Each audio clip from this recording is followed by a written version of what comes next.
Une annonce qui pourrait changer le cours de l'histoire. Cette semaine, depuis Kigali, un message fort a été adressé au monde entier. Les États-Unis, par la voix de leur délégation, affirment leur volonté de s'engager pleinement pour la paix dans la région des Grands Lacs, particulièrement en République démocratique du Congo. Dans ce discours marquant, il est question de diplomatie, de développement économique, mais surtout d'une urgence, mettre fin au conflit à l'est de la RDC. Voici les temps forts de cette déclaration qui montre que le monde commence enfin à se tourner vers le Congo. Tout commence avec une rencontre à Kigali entre la délégation américaine et le président Paul Kagame. Il y a été question d'un partenariat plus étroit entre les États-Unis et le Rwanda, fondé sur la paix, la stabilité régionale et le développement économique. Avant cette visite, des échanges avaient déjà eu lieu avec le président Tshisekedi, République démocratique du Congo, le président Ruto, Kenya, et le président Museveni, Ouganda. Et un constat s'est imposé, la paix durable est vitale pour toute la région.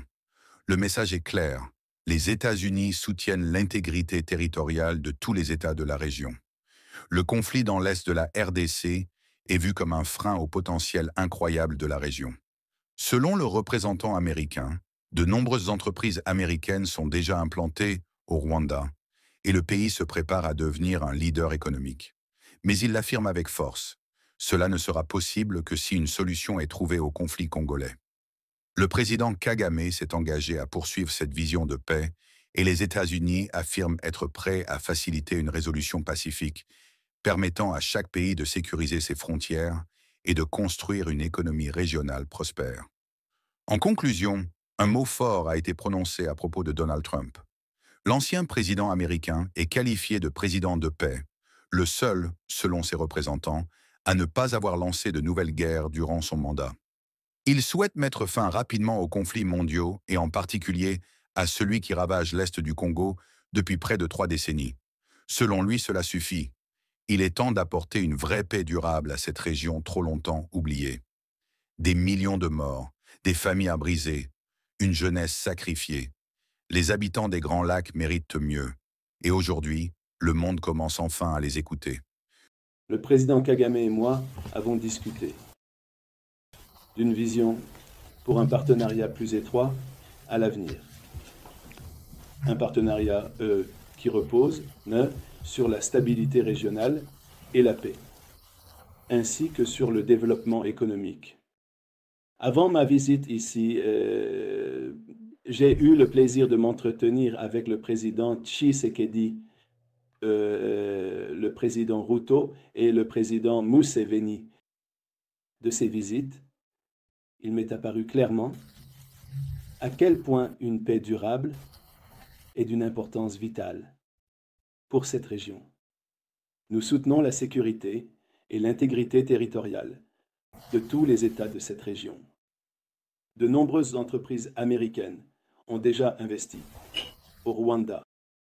Le gouvernement du Rwanda a une vision de devenir un leader économique et dispose d'une société prête à faire avancer cette vision.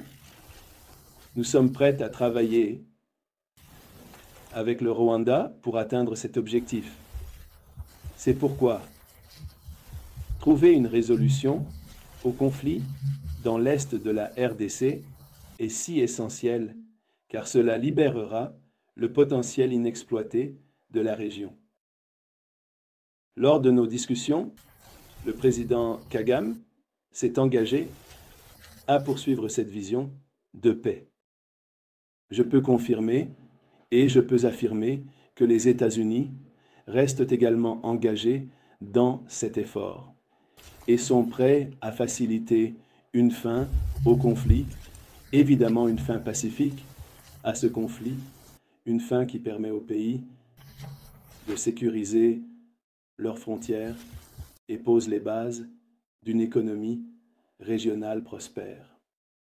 Cette relation a un grand potentiel et nous apprécions l'opportunité de discuter de la voie à suivre avec nos homologues ici à Kigali. Nous aimerions absolument voir une paix durable dans la région. Le président Trump est un président de paix. Il soutient la paix. Euh, il est le seul président dans l'histoire récente des États-Unis, dans l'histoire moderne, qui n'a pas commencé de nouvelle guerre. Il est celui qui, lors de son premier mandat, a mis fin à de nombreuses guerres. Il a retiré nos troupes de tant d'endroits, des zones de conflit dans le monde. C'est un homme de paix.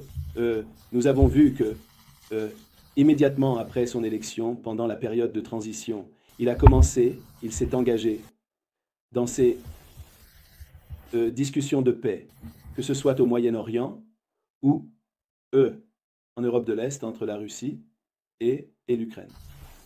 Nous avons vu que, comme par magie, en quelques semaines après son élection, un cessez-le-feu a été atteint entre Israël et le Liban. Et quelques semaines après, un cessez-le-feu a été atteint à Gaza et un grand nombre de otages ont été libérés. Et nous voyons ce qui se passe en ce moment en ce qui concerne le conflit russo-ukrainien que nous espérons voir résolu très rapidement. Et c'est pour cette raison que je suis ici cette semaine, depuis la semaine dernière en fait, avec mes collègues.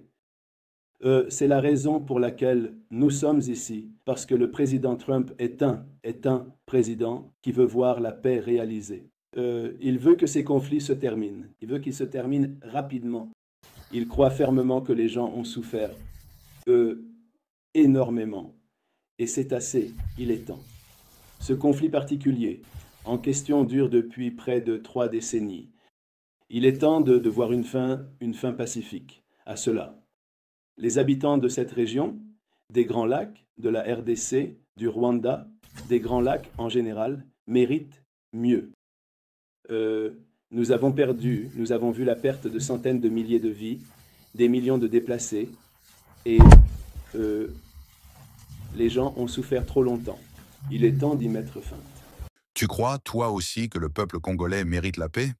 Partage cette vidéo, laisse un commentaire pour nous dire ce que tu en penses, et surtout, abonne-toi pour suivre l'évolution de cette situation cruciale. La paix commence par la vérité, et cette vérité doit être entendue. Merci.